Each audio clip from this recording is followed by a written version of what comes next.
आज गुरतेज ने पूरा दिन हमें चैन से बैठने ही नहीं दिया। पहले घर में मस्ती, फिर मंदिर और एंड में ऐसी डिमांड कर दी कि हमें रुकना ही पड़ा। एंड तक जरूर देखना। गुड मॉर्निंग दोस्तों, स्वागत है आपका मेरे एक और नए ब्लॉग में। सुबह आँख थोड़ी लेट खुली थी और रीज़न भी सॉलिड था।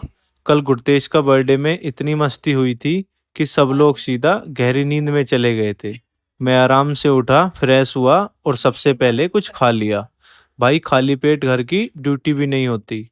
उसके बाद बाहर रूम में आया तो देखा गुड़तेज और कज़क बैलून्स के साथ फुल मस्ती मूड में थे। मैं और प्रियांशी एक साइड बैठकर बातें कर रहे थे, लेकिन मैडम का ध्यान बातों से ज़्यादा मुझे परेशान करने में था। कभी मेरे सर पर बैलून लगाती थी, कभी गुरतेज को परेशान करती थी। कल डेकोरेशन के लिए जो बैलून्स फुलाए थे, आज उनकी असली वैल्यू वसूल हो रही थी। कभी बैलून्स हवा में, कभी ये दोनों आपस में लड़ते थे। उधर गुरतेज और कसक को किसी और की पड़ी ही नहीं थी। दोनों अपनी ही दुनिया में बैलून्स के साथ फुल एंटरटेनमेंट कर रहे थे। काफी देर तक घर में बस हंसी, शोर और मस्ती ही चलती रही। ऐसा लग रहा था बर्थडे अभी खत्म ही नहीं हुआ है। थोड़ी देर बाद सब लोग एक साथ बैठकर खाना खाने लगे, लेकिन खाना खत्म होते ही घर में एक नया चैप्टर शुरू हो गया। पता नहीं किस बात पर गुरतेज और प्रियांशी की छोटी सी नोकझोंक शुरू हो गई। और भाई गुरतेज बॉस ने तो बिना वार्निंग के एक्शन मोड ऑन कर दिया। प्रियांशी को ऐसा पकड़ पकड़ के परेशान कर रहा था जैसे WWE का मैच चल रहा हो। लगा था प्रियांशी के साथ फाइट खत्म हो गई, लेकिन गुरतेज का एक्शन मोड अभी बंद ही नहीं हुआ था। अब उसकी नज़र सीधा कसक पर पड़ी। बेचारी को पकड़ लिया और उसके साथ भी मस्ती शुरू कर दी। फिर अचानक गुरतेज ने स्ट्रेटजी बदल दी। कसक को छोड़कर दोबारा प्रियांशी के पीछे पड़ गया। आज तो गुरतेज ने दोनों को ही चैन से बैठने नहीं दिया। कभी प्रियांशी का नंबर, कभी कसक का नंबर। हम सब बस एक साइड खड़े होकर ये लाइव कॉमेडी शो देख रहे थे और हंसी रोकने के मुश्किल हो रही थी। आज गुरतेज ने दोनों के साथ इतनी मस्ती और इतनी फाइट की, लग रहा था घर में बर्थडे नहीं पूरा एंटरटेनमेंट शो चल रहा है। जो भी रूम में आता 2 मिनट बाद समझ जाता कि यहाँ शांति ढूंढना बेकार है। दोनों ही हार मानने वाले नहीं थे। ये गुरतेज से एक शरारत करते और गुरतेज ने सामने से डबल जवाब दे रहा था। थोड़ी देर बाद घर से लोगों की विदाई होनी शुरू हो गई। अब मम्मी और कसक को गांव के लिए निकलना था। मैं और गुरतेज दोनों ने बस तक छोड़ने के लिए घर से बाहर निकल गए। बस स्टॉप पर पहुंचकर हम सब चुपचाप खड़े बस का वेट करने लगे। गुरतेज बार बार रोड की तरफ देख रहा था, जैसे बस को आंखों से ही जल्दी बुला लेगा। थोड़ी देर बाद दूर से बस आती हुई दिख गई और हम सब फटाफट उसके पास पहुंच गए। मम्मी और कसक बस में चढ़ने लगे और गुरतेज ने बड़े प्यार से उन्हें बाय बाय बोला और मम्मी ने भी गुरतेज को बाय बोला। बस धीरे धीरे चल पड़ी। गुरतेज के हाथ तब तक हवा में थे जब तक गुरतेज को बस दिख रही थी। मैंने बोला, भाई इतनी देर से बाय कर रहा है, ड्राइवर सोच रहा होगा बस रोक ही दूं।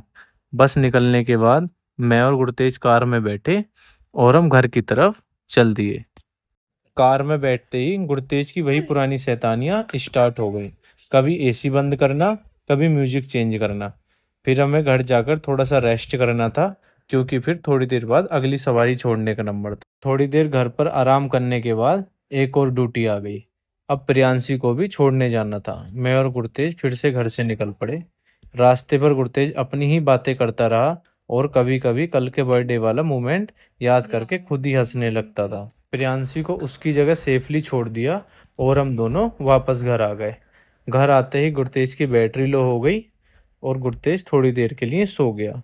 बेड पे लेटते ही दूध की बोतल मुंह से लगाई और भाई का पता ही नहीं लगा कि भाई कब सो गया। थोड़ी देर आराम करने के बाद गुरतेज उठा, फ्रेश हुआ और हम दोनों फिर से रेडी हो गए। अब शाम का प्लान था मंदिर जाना।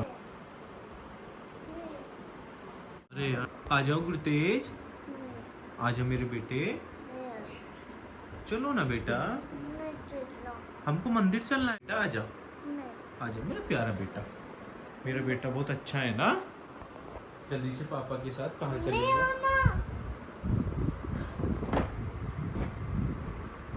या! हम सही। पापा के लिए चले जाएंगे।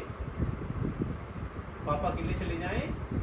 Bye bye Gurtej, bye bye Gurtej, bye, bye. Gurtej को मंदिर चलने के लिए मनाना ही सबसे बड़ा चैलेंज था। मैंने एक बार बोला चल भाई, दोबारा भी चल भाई, लेकिन उसने मेरी बात नहीं मानी। फिर लास्ट में मैंने बोला भाई मंदिर चल ले, वापस आते टाइम कुछ अच्छा भी खिला दूंगा। बस इतनी सुनते ही गुरतेज का मूड चेंज हो गया और बोला चलो। फिर हम दोनों ने साइकिल उठाई और आज सोचा साइकिल चला के पैदल मंदिर चलते हैं।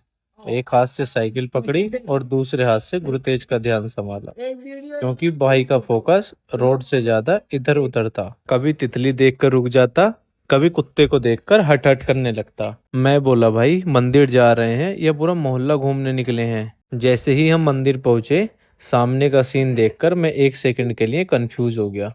भाई साहब और भाभी जी मंदिर के अंदर दीवार पर बैठकर केक लेकर एनिवर्सरी मना रहे थे। मैं बोला वाह भाई, रेस्टोरेंट की बुकिंग कैंसिल करके सीधा भगवान जी के पास ही पार्टी। लेकिन असली प्लॉट ट्विस्ट तो तब आया, भाई साहब ने रात के टाइम भी काले चश्मे पहन रखे थे। मैं सोचा भाई इतनी रात में क्या देख रहे हो, या फिर सूरज सिर्फ आपको ही दिख रहा है। फाइनली हम पहुंच गए शनिदेव जी के मंदिर। सबसे पहले आराम से दीपक जलाया और फूल चढ़ाए। उसके बाद हम तीनों ने हाथ जोड़कर दिल से प्रार्थना की। मंदिर के शांत माहौल और घंटियों की आवाज़ सुनते ही मन को अलग ही सुकून मिल रहा था। रास्ते भर गुरतेज भी बड़े आराम से मीनाक्षी की गोदी में चल रहा था। शनिदेव जी के मंदिर के बाद हम सीधा शिवलिंग जी के पास आ गए। वहाँ भी पूरे श्रद्धा के साथ फूल चढ़ाए और हाथ जोड़कर प्रणाम किया। फिर वहाँ से गुरतेज बहुत तेज भागा हनुमान जी के मंदिर की तरफ। उसके बाद हम हनुमान जी के मंदिर पहुंच गए। सबसे पहले फूल और प्रसाद चढ़ाया और दिल से प्रणाम किया। गुरतेज ने पुजारी जी से बोला अंकल जी आरती खत्म हो गई। पुजारी जी ने बोला हाँ बेटा आरती खत्म हो गई, लो तुम प्रसाद में लड्डू खाओ। जैसे ही उसके हाथ में लड्डू आया, उसके चेहरे की स्माइल देखने लायक थी। मैंने बोला लगता है दर्शन से ज्यादा इंतजार लड्डू का था। थोड़ी देर बाद हम घर के लिए निकल पड़े। तब तक काफी रात हो चुकी थी, क्योंकि मंदिर तक पहुंचने में काफी टाइम लग गया था। रास्ते में गुरतेज को अचानक एक रेस्टोरेंट दिख गया। बस फिर क्या था, गुरतेज की डिमांड आ गई गोलगप्पे खाने हैं। अब गुरतेज की फरमाइश को कौन ना माने। हम तीनों सीधा गोलगप्पे वाले भैया के पास पहुंच गए। एक गोलगप्पा खत्म नहीं होता था, तब तक गुरतेज बोल देता एक और। मैं बोला भाई आज प्रसाद का लड्डू भी खा लिया और अब गोलगप्पे भी। आज तो फुल पार्टी चल रही थी। गोलगप्पे खाने के बाद मूड भी एकदम मस्त हो गया। फिर हम घर की तरफ निकल पड़े। बस दोस्तों, इसी के साथ आज का व्लॉग यहीं ख़त्म करते हैं। अगर आपको वीडियो पसंद आई हो तो लाइक शेयर और चैनल को सब्सक्राइब जरूर करें। मिलते हैं कल एक और नए व्लॉग में, तब तक के लिए टाटा बाय बाय।